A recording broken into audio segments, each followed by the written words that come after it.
Listener supported. WNYC Studios. In 6 hours, my life went from complete contentment to complete chaos. And that period of hearing, refusing to accept, accepting, preparing, the grief started there.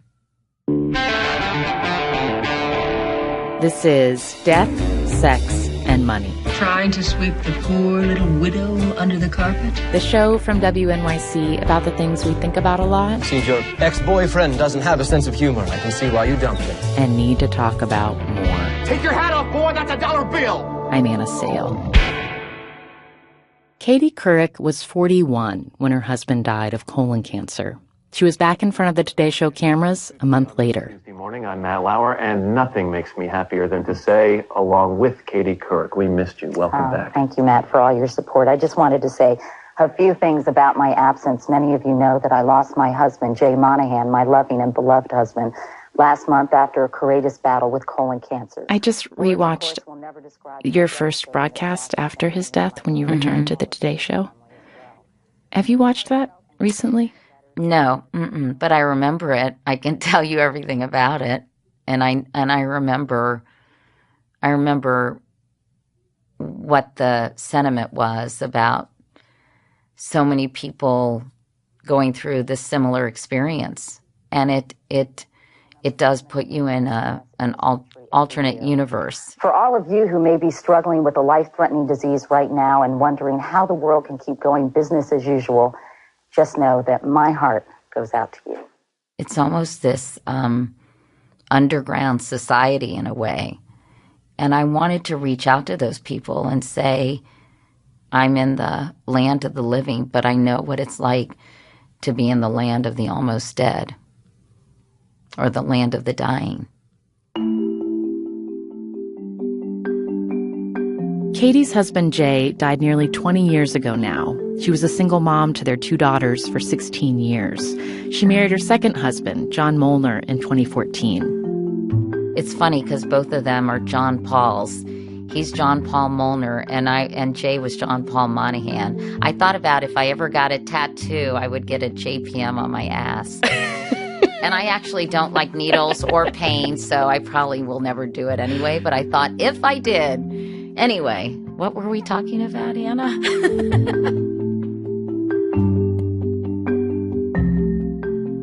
This is a sort of big question, but I'm wondering, how does marriage feel different for you at this stage of your life after spending so many years unmarried? Well, I think it's obviously I'm in a different phase of my life. So it's a little, I think it's building a life together, but in a different way under different circumstances. The horizon isn't quite as far as it was when I married Jay. We had children together. Our careers were kind of growing together. I was a local news reporter in Washington when I met him. He was a young associate at a very, fine law firm in Washington. And so we just had, the whole world before us. We had never bought a house together. We had, it was sort of these firsts that were very exciting, but also a lot of challenges because suddenly I catapulted into this job, which I never imagined in a million years I would get. All of a sudden I was on a magazine cover. It was like, what? This is insane. And I think that was hard for Jay, and it was hard for me, and it was hard for us to kind of wrap our heads around and deal with. And no matter what, I think it is harder for men a little bit to suddenly feel like they're in someone else's shadow. And Jay was a very proud, hugely intelligent, and it wasn't like he liked to be in the background. He liked the spotlight too. When Katie got the Today Show job, she was 34 years old and pregnant with their first daughter, Ellie. She and Jay had their second child, Carrie, 4 years later. My hours on the Today Show really afforded me a lot of time with my girls. So, I could get home most days around 1 o'clock. I remember Jane Pauley once saying that the Today Show is the perfect job if you have children because, yes, you miss making them breakfast, that's for sure. And Jay used to get Ellie dressed and braid her hair. Well, maybe not braid it, but try to comb her hair and walk her to school. Some of my favorite photos are with Jay, and Ellie has her little backpack on, and they're walking to school together, and he's making sure she doesn't step on the cracks. And then, of course, he got sick.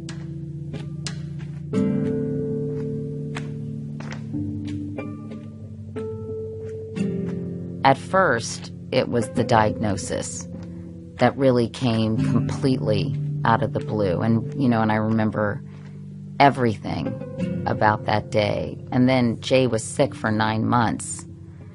And that was excruciating. And, you can ask me anything about it, but it's just, it is so painful. Did you have an opportunity to ever fall apart?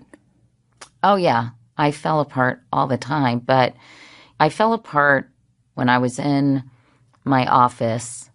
I really tried to not fall apart in front of Jay. And I think, looking back on it, there's probably a lot of dishonesty, about the whole thing. I did try to follow his lead. He wasn't one of those people who wanted to learn everything about his disease, his prognosis, and I think I overprotected him. And, when the cancer was all over his liver, I tried to say, oh, they're just shadows and we can get it. And I encouraged the doctors to not tell him how incredibly bleak the prognosis was, because I think Jay was a little more of a sort of darker and a little less glass half full than I am. And I don't know, I didn't want to ruin the time he had left with just hopelessness. Is there anything that you think back in that time of your life that you wish you'd done differently? Yeah, definitely. I wish that I had had the courage to really talk to my husband about the fact that he was probably going to die. And it was too terrifying. It was too terrifying for me to admit, and I think I felt so protective of him. And, that wasn't really my responsibility. I think that prevented, that sort of cockeyed optimism prevented me from ever really, saying goodbye.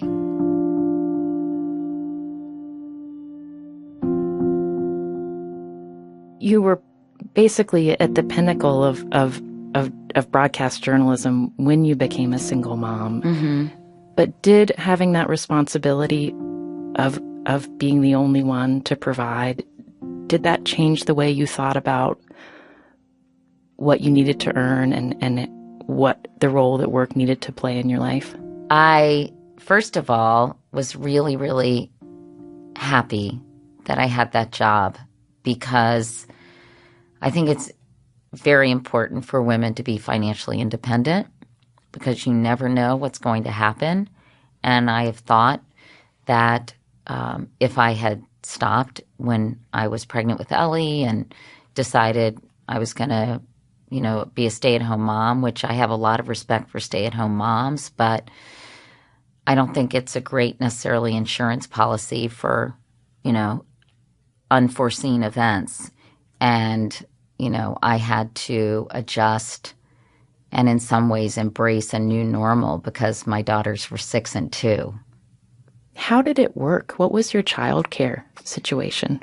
I had a fantastic caregiver / wife / co-parent. The words that exist don't really seem to, I think, do justice to everything that Lori Beth, who I hired, did for me and for my girls. I remember she taught Carrie to recite "My Life is Like a Loaded Gun" by Emily Dickinson when Carrie was like 4 years old. And she did that. It's so funny. No, but it was great, and I just couldn't have done it without her. A lot of times she was the bad cop. I remember she walked down the street when Ellie and her teenage friends were, going somewhere looking really slutty, and maybe a few were smoking cigarettes. And basically, Lori Beth, yanked Ellie and said, "Get back in here," and sent her back to the apartment. And, she was my co-parent. She really was in every way. I like that. I like the weight by calling her a co-giver and a co-parent and a wife. Yeah. Well, she was wonderful. It was a weird story,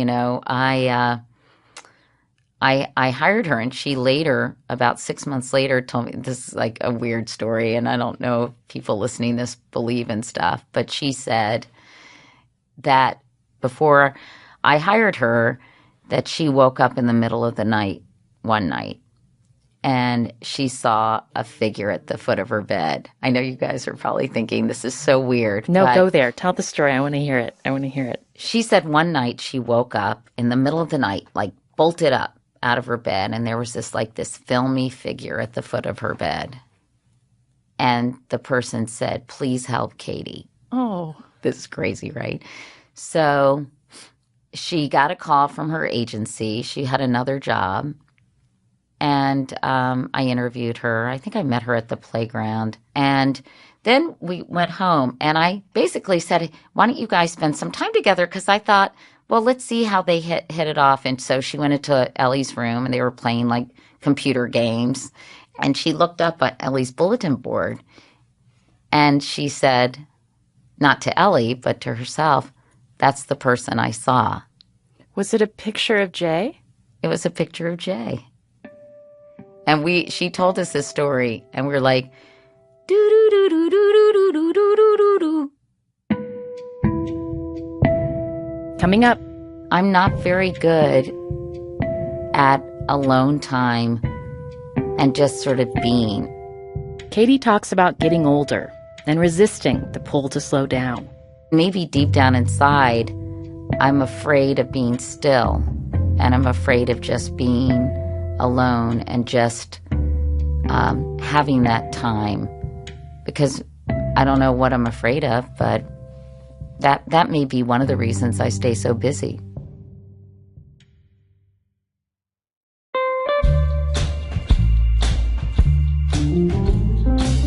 It was interesting putting together these two episodes back to back.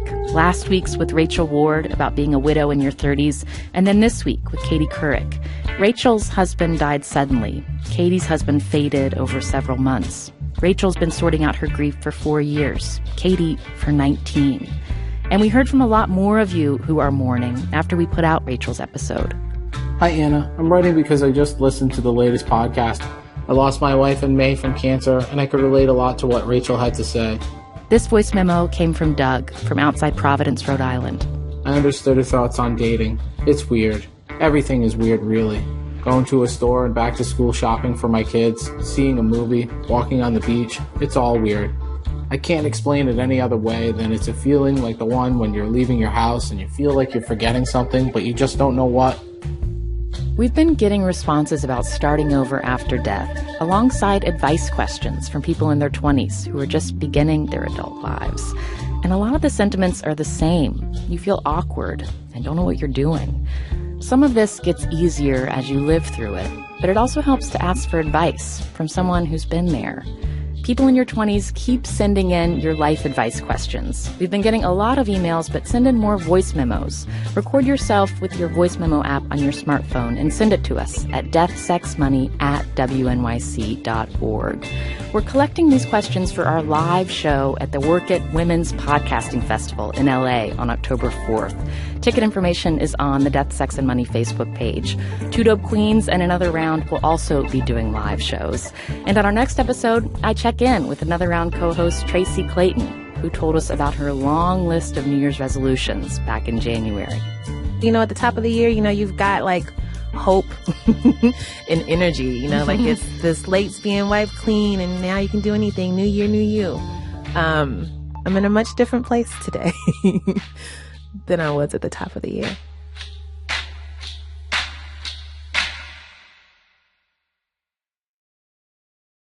This is Death, Sex, and Money from WNYC. I'm Anna Sale. Katie Couric was reported to be among the highest paid people on television while she was at the Today Show and after she moved to CBS to anchor the evening news.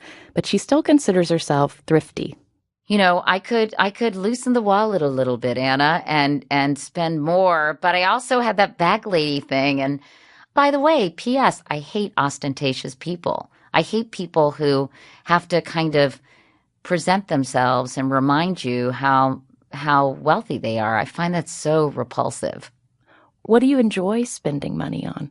Experiences. I'm very millennial that way. You know, I thought really, you know, I don't really love stuff that much. I do like clothes. I do like deals, though. I don't like spending a lot of money on things. I think it's really because I like value. And, you know, it's not that I'm that frugal. You know, I have a really nice apartment. I bought myself a house in East Hampton about 10 years ago. You know, so it's not that I don't spend money. It's just that I want to be smart about it. Katie left her latest job as an anchor for Yahoo News last month. She's working on documentaries and hosts a podcast. Her husband John spent his career in finance and is slowing down now. That's another way her second marriage feels different from her first. I think, you know, we're both at a phase in our lives that he's worked really hard and now he doesn't want to work so hard. I'm the crazy one who still wants to work hard because it's just in my DNA.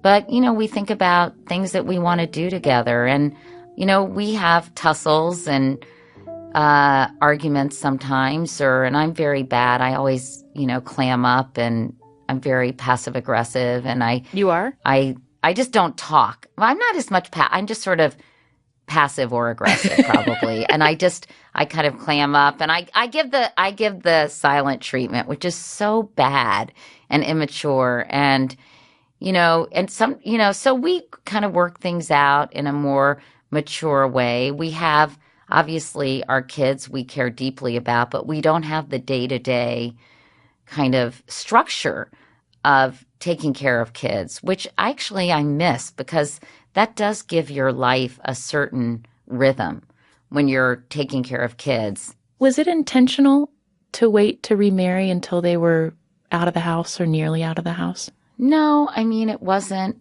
really intentional. You know, I was very open to sort of finding a father figure for them, finding a partner for me. It just happened that, you know, the relationships that I had while they were little weren't right for the long term. You know, I was sort of, in some cases, hoping they would be right, but for a variety of reasons, they weren't. And I'm so glad I didn't make a mistake and get into a relationship that wouldn't have been good for them or good for me in the long run. I'm a very traditional person, so I loved being married to Jay, and I wanted to be married again. My parents were married for, gosh, 68 years, I think. But I wish I had met John earlier. Now, he's got 2 kids, and I got 2 kids, obviously, and I think blended families are tough, especially when they're younger. And in a way, we skip that step. You know, when kids are grown up, it's a little less cohesive, you know? Do you feel like a stepmother? A stepmother? No, not. I mean, I feel like I'm an additional adult figure in Allie and Henry's life, and that, you know, sometimes it's hard for me because I'm the only parent, right, for Ellie and Carrie. So I feel probably I probably overparent them. I feel very, very, very connected to them because we're sort of the 3 musketeers. and there's not like another person who's helping them. So, you know, Allie and Henry are lucky. They have their mom and their dad. So I think, you know, I sometimes probably overemphasize my kids.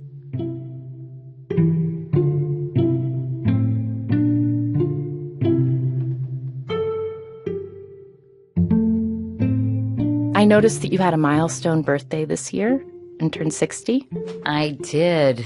And has there been anything that's surprised you about being 60 that you didn't expect? I think how hard it's been, actually, for me to turn 60. I think for whatever reason, you know, who knows what goes on in our weird little heads, 60 has been a much tougher birthday for me than 50 was. And I don't know whether it's you can rationalize that 50, well, you know, half my life is over and maybe I'll end up on the Smucker's jar for the Willard Scott birthday announcements, which I don't think he even does anymore. But, you know, 60, I think, you know, you double that and you're like, you're pretty much guaranteed to be toast by then. So I think it's, you know, it's been a lot harder and a little depressing for me, although you would never know that from my Instagram.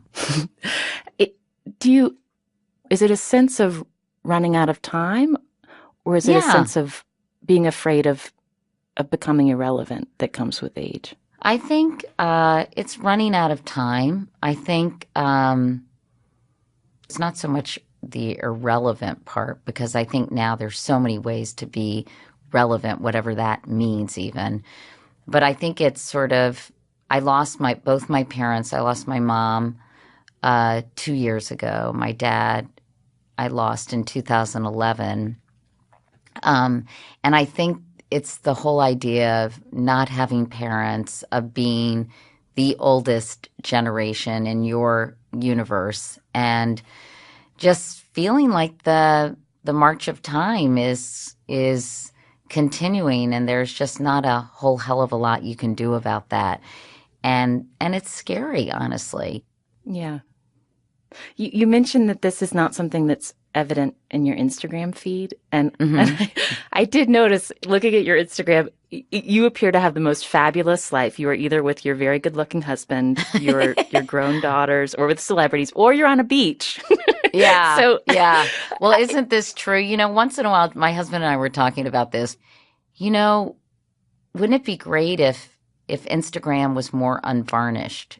You know, you can show all these beautiful moments in your life and give people the impression that you're a fairly one-dimensional, happy person, when the truth of the matter is it's much more complicated than that. Wouldn't it be great to be able to share kind of shitty moments on Instagram? I know I did a selfie when I had the stomach flu a while ago, and I was in my bed. I felt horrible. I had thrown up on the street. Thrown up on the street in New York.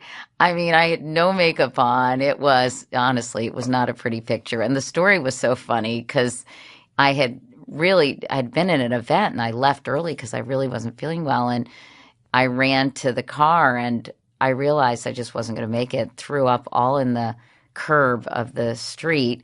And these two girls were like, "Are you Katie Couric?" Like right after I totally blew lunch, as we used to say. And I remember thinking, oh God, this is just one of those really scary celebrity moments. And I didn't know what to do, you know, because I always try to be nice. And I was like, oh, I'm so sorry, I'm throwing up. You know, who knows what they might have thought. And I think they were so like, oh my God, what do we do in this situation? That they felt the nicest thing to do was kind of to turn away and keep walking. Give you your privacy. Yeah, exactly. Let me throw up in private. Yeah, it was a beautiful thing.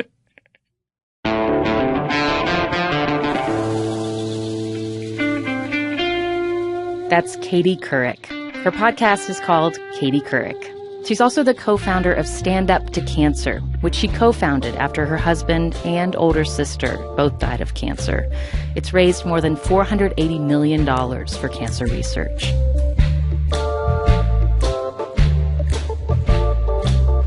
Death, Sex, and Money is a listener-supported production of WNYC Studios in New York. I'm based at the Center for Investigative Reporting in Emeryville, California. Our team includes Katie Bishop, Annabelle Bacon, Emily Botine, and Andrew Dunn. Thanks to Destry Sibley and Northwest College in Powell, Wyoming for their help with this episode.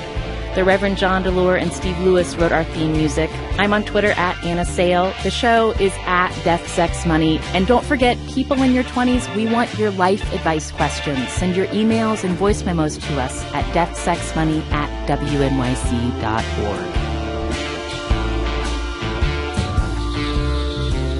Well, I want to thank you so much for your time. I know there are a lot of demands on it. It's been fun. This was much better than the therapy session I went to this morning. Yes! It's always good when you beat out the therapist. I'm Anna Sale, and this is Death, Sex, and Money from WNYC.